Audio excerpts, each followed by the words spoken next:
Saudara-saudari terkasih dalam Kristus, hari ini Minggu 20 Maret 2022 merupakan pekan ketiga Prapaskah. Bacaan dibawakan oleh Antonia Jovita Ari dan Marieta Evelyn. Mazmur dilantunkan oleh Nana Puspa Dewi dan renungan ditulis oleh Aloysius Gonzaga Dani. Selamat menekuni Sabda Allah. Marilah kita semakin mengasihi, semakin peduli, dan bersaksi.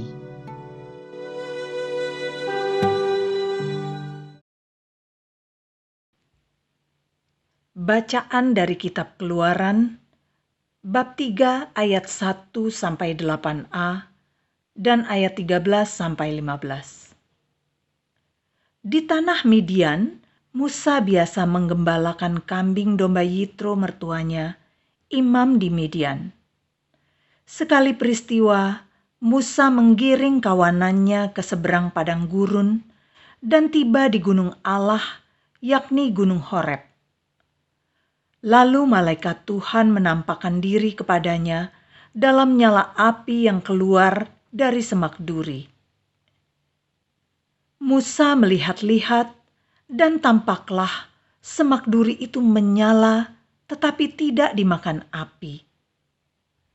Musa berkata, "Baiklah aku menyimpang ke sana dan menyelidiki penglihatan yang hebat itu. Mengapa semak duri itu tidak terbakar?" Ketika dilihat Tuhan bahwa Musa menyimpang untuk memeriksanya, berserulah Allah dari tengah-tengah semak duri itu kepadanya, "Musa, Musa." Musa menjawab, "Ya Allah." Lalu Allah berfirman, "Janganlah mendekat, tanggalkanlah kasut dari kakimu, sebab tempat di mana engkau berdiri itu adalah tanah kudus." Allah berfirman lagi, "Akulah Allah ayahmu, Allah Abraham, Allah Ishak, dan Allah Yakub." Musa lalu menutupi mukanya, sebab ia takut memandang Allah. Lalu Tuhan berfirman, "Aku telah memperhatikan dengan sungguh kesengsaraan umatku di tanah Mesir, dan aku telah mendengar seruan mereka yang disebabkan oleh pengerah-pengerah mereka. Ya, aku mengetahui penderitaan mereka. Sebab itu aku telah turun untuk melepaskan mereka dari tangan orang Mesir." Ketika Allah mengutus Musa untuk membawa umat Israel keluar dari Mesir, Musa berkata kepada Allah, "Tetapi apabila aku menemui orang Israel dan berkata kepada mereka, 'Allah nenek moyangmu telah mengutus aku kepadamu,' dan mereka bertanya kepadaku, 'Siapakah namanya?' Apakah yang harus kukatakan kepada mereka?" Firman Allah kepada Musa, "Aku adalah Sang Aku." Lalu Allah melanjutkan, "Katakanlah kepada orang Israel itu, Sang Aku telah mengutus aku kepadamu." Firman Allah pula kepada Musa, "Katakanlah ini kepada orang Israel, Tuhan Allah nenek moyangmu, Allah Abraham, Allah Ishak, dan Allah Yakub telah mengutus aku kepadamu. Itulah namaku untuk selama-lamanya, dan itulah sebutanku turun-temurun." Demikianlah sabda Tuhan.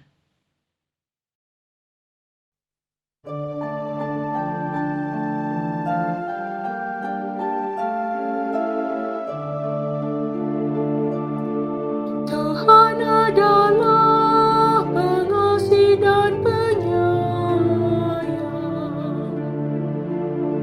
Pujilah Tuhan, hai jiwaku.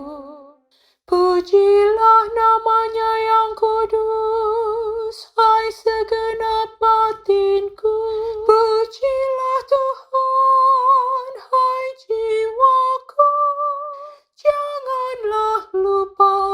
menyembuhkan segala kebaikannya. Tuhan adalah pengasih dan penyayang. Dialah yang mengampuni segala kesalahanmu dan menyembuhkan segala penyakitmu. Dialah yang menebus hidupmu dari liang kubur dan memahkotai engkau dengan kasih setia dan rahmat.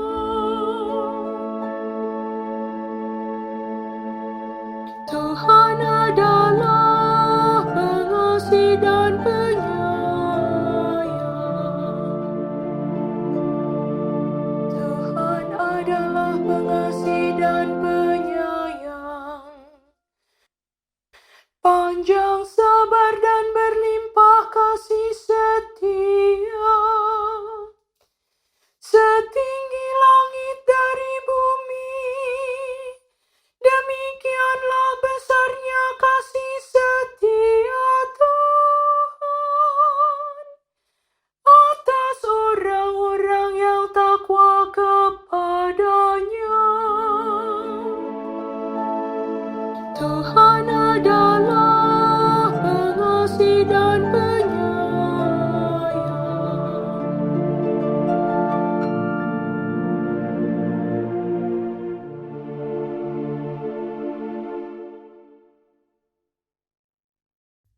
Bacaan dari surat pertama Rasul Paulus kepada jemaat di Korintus. Bab 10 ayat 1 sampai dengan ayat 6 dan ayat 10 sampai dengan ayat 12. Saudara-saudara, aku mau supaya kamu mengetahui bahwa nenek moyang kita semua berada di bawah perlindungan awan dan bahwa mereka semua telah melintasi laut. Jadi untuk menjadi pengikut Musa, mereka semua telah dibaptis dalam awan dan dalam laut. Mereka semua makan makanan rohani yang sama dan minum minuman rohani yang sama, sebab mereka minum dari batu karang rohani yang mengikuti mereka, dan batu karang itu ialah Kristus. Tetapi sungguh pun demikian, Allah tidak berkenan kepada sebagian terbesar dari mereka. Maka mereka ditewaskan di padang gurun. Semua itu telah terjadi sebagai contoh bagi kita. Maksudnya untuk memperingatkan kita supaya kita jangan menginginkan hal-hal yang jahat seperti yang telah mereka perbuat. Demikian pula, janganlah bersungut-sungut seperti yang dilakukan oleh beberapa orang dari mereka, sehingga mereka dibinasakan oleh malaikat maut. Semua itu telah menimpa mereka sebagai contoh bagi kita. Semua itu dituliskan untuk menjadi peringatan bagi kita yang hidup pada zaman akhir yang kini telah tiba.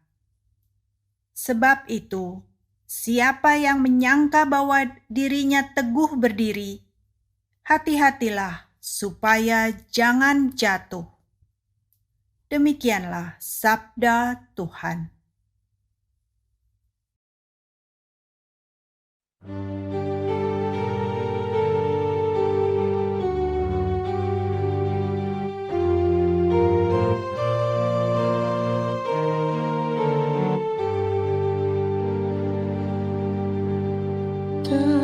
Terpujilah Kristus Tuhan, Raja mulia dan kekal. Bertobatlah, sabda Tuhan, sebab kerajaan surga sudah dekat.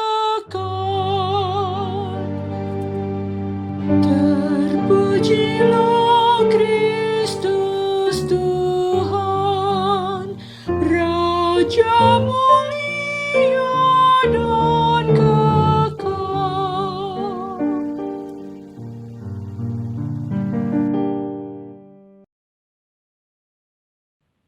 Inilah Injil suci menurut Lukas bab 13 ayat 1-9.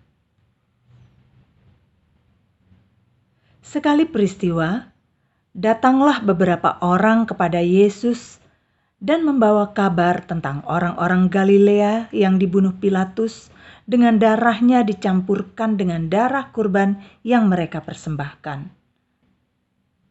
Maka berkatalah Yesus kepada mereka, "Sangkamu orang-orang Galilea itu lebih besar dosanya daripada dosa semua orang Galilea yang lain karena mereka mengalami nasib demikian? Tidak, kataku kepadamu. Tetapi jikalau kamu tidak bertobat, kamu semua pun akan binasa dengan cara demikian. Atau sangkamu ke-18 orang yang mati ditimpa menara dekat Siloam lebih besar kesalahannya daripada semua orang lain yang diam di Yerusalem? Tidak, kataku kepadamu. Tetapi jikalau kamu tidak bertobat, kamu semua pun akan binasa dengan cara demikian." Kemudian Yesus mengatakan perumpamaan ini. Ada seorang mempunyai sebatang pohon ara yang tumbuh di kebun anggurnya. Ia datang mencari buah pada pohon itu, tetapi tidak menemukannya. Maka berkatalah ia kepada pengurus kebun anggur itu, "Sudah 3 tahun aku datang mencari buah pada pohon ara ini, namun tidak pernah menemukannya. Sebab itu tebanglah pohon ini. Untuk apa pohon ini hidup di tanah ini dengan percuma?" Pengurus kebun itu menjawab, "Tuan, biarkanlah dia tumbuh setahun ini lagi. Aku akan mencangkul tanah sekelilingnya dan memberi pupuk kepadanya. Mungkin tahun depan akan berbuah. Jika tidak, tebanglah." Demikianlah sabda Tuhan.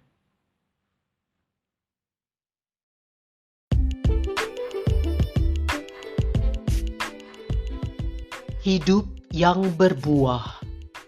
Renungan dibawakan oleh Alit Paulus.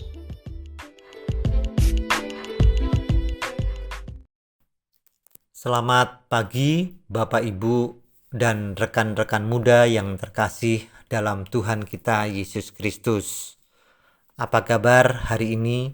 Semoga semuanya dalam keadaan sehat, tetap semangat dan penuh sukacita. Dalam perjalanan hidup sehari-hari, sering kali kita menjumpai berbagai peristiwa. Bisa peristiwa yang baik ataupun peristiwa yang buruk. Tentu saja nilai baik dan buruk tersebut berdasar penilaian pribadi kita semata. Banyak dari kita yang terlalu cepat mengambil kesimpulan bahwa sebuah musibah adalah akibat dari dosa seseorang, atau datangnya berkat adalah buah dari perbuatan baik. Pola pikir kita seringkali dibuat bingung. Mengapa ada saja orang baik yang sering mendapat musibah? Atau sebaliknya, orang yang dianggap jahat hidupnya banyak dimudahkan. Pemikiran yang seperti ini ternyata juga sudah terjadi pada orang-orang Yahudi zaman dahulu, yang tertulis dalam bacaan Injil hari ini. Pada waktu itu datanglah kepada Yesus beberapa orang membawa kabar tentang orang-orang Galilea yang darahnya dicampurkan Pilatus dengan darah korban yang mereka persembahkan. Lalu Yesus menjawab mereka, "Sangkamu orang-orang Galilea ini lebih besar dosanya daripada dosa semua orang Galilea yang lain, karena mereka mengalami nasib itu? Tidak, kataku kepadamu. Tetapi jikalau kamu tidak bertobat, kamu semua akan binasa atas cara demikian.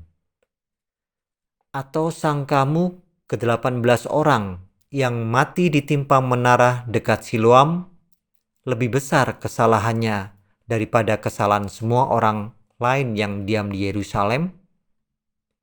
Tidak, kataku kepadamu. Tetapi jikalau kamu tidak bertobat, kamu semua akan binasa atas cara demikian. Pola pikir berdasar versi kita tadi ternyata dijawab tidak oleh Yesus. Kita seringkali disibukkan dengan pola-pola penghakiman tentang kriteria dosa. Perbuatan ini dosanya besar, atau perbuatan itu dosanya sedang-sedang saja. Ternyata tidak demikian. Allah mempunyai rancangan dan rencana tersendiri terhadap hidup kita dari peristiwa yang menurut kita baik maupun buruk. Yang Yesus tekankan dalam bacaan Injil hari ini adalah sebuah perilaku tobat. Pertobatan adalah sebuah perubahan di dalam hidup kita sendiri, menjadi hidup yang memiliki cara pandang yang baru dalam membingkai sebuah peristiwa hidup dan menangkap tawaran-tawaran Allah dalam kehidupan kita sebagai manusia yang mempunyai kehendak yang bebas. Dalam masa pandemi yang kita harapkan segera berakhir, kita bisa menangkap maksud dari pandemi ini. Bukan hanya soal kesehatan saja, melainkan kita diajak untuk menata ulang hidup bersama dalam berbagai aspek kehidupan. Menjalin relasi yang lebih baik kepada Allah secara pribadi, keluarga kita, sesama, dan lingkungan. Dalam situasi ini kita diberi tawaran dari Allah untuk berpikir keluar dari kehendak pribadi. Tidak takut soal keselamatan pribadi, tetapi peduli kepada keselamatan orang lain. Sebuah peristiwa yang menurut kita buruk, ternyata ada rahmat Allah di situ. Rahmat Allah yang mengajak kita untuk bertunas, bertumbuh, berkembang, dan berbuah dalam iman. Sebuah perumpamaan tentang pohon ara yang tidak berbuah mengingatkan kita kembali bagaimana ladang hati kita. Bagian-bagian tanah hati kita yang keras perlu kita gemburkan. Bagian yang sudah gembur perlu kita pertahankan dengan memberi pupuk supaya hidup kita bisa berbuah. Dalam masa prapaskah ini, mari kita tanggapi tawaran kasih Allah dengan pertobatan diri yang bersama-sama bisa kita rasakan. Kerahiman Allah tak pernah selesai. Kasih dari Allah tidak pernah usang. Mari kita wartakan wajah Allah ke segala penjuru dunia. Selamat beraktivitas hari ini. Tuhan memberkati. Amin.